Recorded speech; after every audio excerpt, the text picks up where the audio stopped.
मैं तफसीर दुर्र मंसूर के हवाले से सिर्फ एक रिवायत आपकी खिदमत में अर्ज करना चाहूंगा और बताना ये चाहूंगा कि ऐसा भी एक शख्स था कि अल्लाह के रसूल सल्लल्लाहु अलैहि वसल्लम की तशरीफ आवरी से 1000 साल पहले जिसने अल्लाह के रसूल का कलमा पढ़ा था।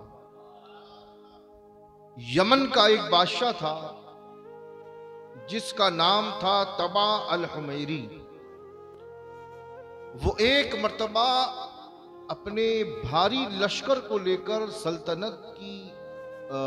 सल्तनत का हाल पूछने के लिए और दौरे पे निकला। रिवायत कहती है कि तकरीबन उसके साथ 12,000 उलमा और हकीम थे और तकरीबन 3 लाख से जायद का लश्कर उसके साथ था।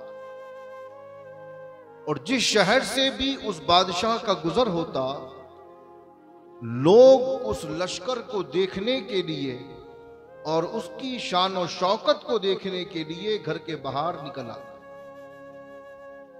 दौरा करते करते जब वो मक्का मुकर्रमा पहुंचा तो उसने देखा कि कोई उसे देखने के लिए बाहर नहीं आया। और उसने अपने वजीर से पूछा कि जहां से भी हमारा गुजर हुआ कोई ना कोई देखने के लिए बाहर आया और एक बड़ी तादाद हमारी शान हमारी शौकत को देखकर हैरत ज़दा रह गई। ये कौन सा शहर है कि जिस शहर का एक बाशिंदा भी हमें देखने को नहीं आ रहा। तो उसके वजीर ने कहा कि बादशाह सलामत, इसे मक्का मुअज़्ज़मा कहते हैं और यहां एक घर है जिसको काबा कहा जाता है और ये लोग उस काबे का बड़ा एहतराम करते हैं। बादशाह सलामत, ये खुद इतने मोहतरम हैं, इतने इज्जत वाले हैं, ये आपकी शान के लिए भला क्यों निकलेंगे। और ऐ बादशाह सलामत, ये जितना आपका लश्कर है ना, उससे 10 गुना ज्यादा तादाद में लोग उस काबे का तवाफ करने के लिए मक्का आते। बादशाह ने सुना तो उसको गुस्सा आया और उसने कहा कि अच्छा ये बात है, इन्हें इस काबे का गुरूर है जिस गुरूर के सबब ये नहीं निकल के आ रहे। तो उसने कहा कि मैं काबे को जला दूंगा, खत्म कर दूंगा और कहता है कि इस शहर के एक एक बाशिंदे को मैं मार कर कत्ल कर दूंगा। अब जैसे ही उसके दिमाग में ये ख्याल आया कि वो खानाए काबा को खत्म कर देगा, निस्तो नाबूद कर देगा, रिवायत कहती है कि उसके सिर में अचानक तेज दर्द शुरू हुआ। हकीम आए, दवाई दी, लेकिन इफाका नहीं हुआ। फिर उन उलमा में जो सबसे बड़ा आलिम था उसे बुलाया गया। जब उसने आकर के चेक किया तो कहता है कि ये परेशानी तो आसमानी है और तुम जमीनी इलाज कर रहे हो। उसने कहा बादशाह सलामत, अगर आपके दिल में जर्रा बराबर भी कोई गलत इरादा आया हो तो आप फौरन तौबा कर लें, बगैर तौबा के आपको शिफा नहीं मिलेगी। अब बादशाह को जानता था ना कि उसने क्या कहा था और क्या सोचा था, तो फौरन दिल ही में उसने तौबा की कि मैंने जो कुछ भी कहा, ऐ मेरे अल्लाह, ऐ मेरे रब, उसे मुआफ फरमा दे। अब तौबा करना था कि अल्लाह ने उसे शिफा दे दी। मुख्तसर ये कि काफिला वहां से आगे बढ़ा और मदीना मुनव्वरा पहुंचा। जैसे ही मदीना मुनव्वरा को वो काफिला पहुंचा कि बादशाह के लश्कर में जो उलमा थे उन्होंने एक दूसरे से कहा कि इस सरजमीन की मिट्टी से वही खुशबू आ रही है जो हमने किताबों में पढ़ी थी और लगता है कि ये वही सरजमीन है जिस सरजमीन पर आखिरी नबी मक्का से हिजरत करके तशरीफ लाए। एक दूसरे से कहने लगे, हाँ बात तो सही कह रहे हो, क्योंकि इस शहर की अलामतें और इस शहर की आबो हवा और इस शहर की खुशबू बता रही है कि ये वही शहर है जहां अल्लाह के नबी हिजरत करके आएंगे। तो उलमा ने बादशाह से कहा कि बादशाह सलामत, अब हम यहां से आगे नहीं जाएंगे, अब हम चाहते हैं कि हम यहीं पर रहें, यहीं पर अपनी बकिया जिंदगी को गुजारें और यहीं हमारी मौत हो जाए। बादशाह ने कहा ऐसी भी क्या बात है? तो उलमा ने पूरी बात बताई कि बादशाह सलामत, ये वो सरजमीन है जहां अल्लाह के नबी हिजरत करके आएंगे। बादशाह सलामत, अगर हमें अपनी जिंदगी में उस आखिरी नबी का दीदार नहीं हुआ तो कोई बात नहीं, लेकिन ऐ बादशाह सलामत, कभी ना कभी तो अल्लाह के रसूल हमारी कब्र के बाजू से गुजरेंगे, कभी तो उनके कदमों की खाक का एक जर्रा हमारी कब्र पर आ गिरेगा। अरे हम ना सही कोई बात नहीं, कम से कम हमारी आने वाली नस्लें तो उनका दीदार करेंगी।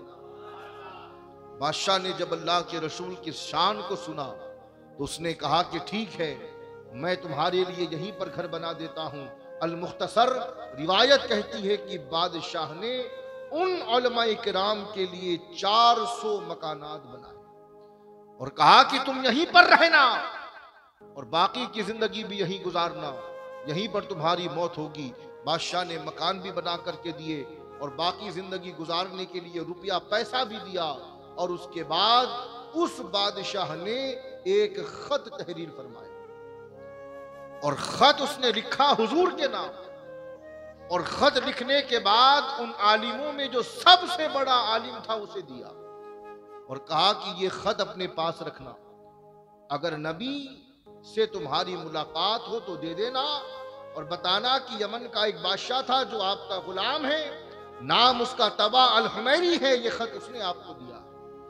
और अगर तुम्हारी मुलाकात ना हो सके तो तुम्हारी आने वाली नस्लों को यही वसीयत करना कि वो आगे से आगे इस खत को पहुंचाती रहे यहां तक कि वो खत अल्लाह के रसूल को मिल जाए, यानी आखिरी नबी को मिल जाए। अब मैं वाक़ये को थोड़ा शॉर्ट कर दूं। वक्त गुजरता गया, मदीने की आबादी बढ़ती रही, लोगों में इजाफा होता रहा। रिवायत कहती है कि वो खत पहुंचते पहुंचते एक जलीलुल कद्र सहाबी जिनका नाम है अबू अय्यूब अंसारी उस तक पहुंचता। और ये अबू अय्यूब अंसारी वो सहाबी हैं जो उस बड़े आलिम दीन की नस्ल में। जब ये खत अबू अय्यूब अंसारी तक पहुंचता, साहबी रसूल तक, तो उन्होंने ये खत लिया और लेने के बाद अपने खादिम अबू लैला को दिया और कहा कि इस खत को संभाल कर रखना, जब जरूरत पेश आएगी तो मैं ले लूंगा। अब वक्त गुजरता गया।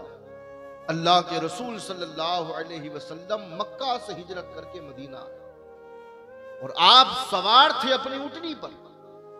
जैसे ही आपकी ऊँटनी मदीने में दाखिल हुई, लोगों ने इस्तकबाल किया और हर किसी की ये ख्वाहिश थी कि अल्लाह के रसूल हमारे घर में क़याम करें। लेकिन गैबदा नबी की शान देखें, नबी ने किसी की दावत को कबूल न किया और फरमाया कि मेरी ये ऊँटनी जहां ठहरेगी मैं वहीं क़याम करूंगा। अब मामला है 1000 साल पहले का। रिवायत कहती है कि नबी चलती रही और वहां जाकर के ठहरी जहां अबू अय्यूब अंसारी का मकान था। नबी ने फरमाया मैं यहीं पर क़याम करूंगा। नबी अपनी ऊँटनी से उतरे, हजरत अबू अय्यूब अंसारी के घर में दाखिल हुए, मेहमान नवाजी हुई। उसके बाद अल्लाह के रसूल ने खुद फरमाया कि ए अबू अय्यूब अंसारी, वो खत तो ले आओ जो खत तुम तक आ पहुंचा, वहां से होते होते जहां आ पहुंचा ले आओ। अबू अय्यूब अंसारी ने अपने खादिम को बुलाया, खादिम वो खत लेकर के आया। गैबदा नबी से उस खादिम की पहली मुलाकात थी, उसके बावजूद भी नबी ने कहा ऐ अबू लैला, यही वो खत है ना? कहा हाँ या रसूल अल्लाह, यही वो खत है।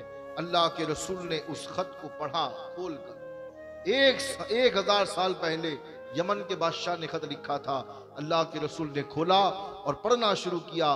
देखते हैं कि उसमें लिखा था कि ऐ मुसलमानों के आखिरी नबी, मैं न आपसे मिला हूँ न मैंने आपकी ज़ियारत की है, बस आपका चर्चा सुना है, आपकी शान के बारे में सुना है। ऐ मुसलमानों के आखिरी नबी, मैं बिन देखे आप पर कलमा पढ़ता हूँ और आपको बिन देखे आप पर ईमान लाता हूँ। अल्लाहु अकबर। नबी ने उस खत को पढ़ा और पढ़ने के बाद खुशी के आंसू निकले और नबी ने जवाब में फरमाया ऐ नेक इंसान, मैंने तुझे अपनी बारगाह में कबूल कर लिया। तो नबी के आशिकों में ऐसे भी गुजरे हैं कि अल्लाह ने जिनके दिलों में उनकी मोहब्बत को डाला, अभी नबी आए नहीं हैं, 1000 साल पहले जो बादशाह था सिर्फ नबी का चर्चा और उनकी शान को सुनकर मुसलमान। तो अजीज़ान गिरामी,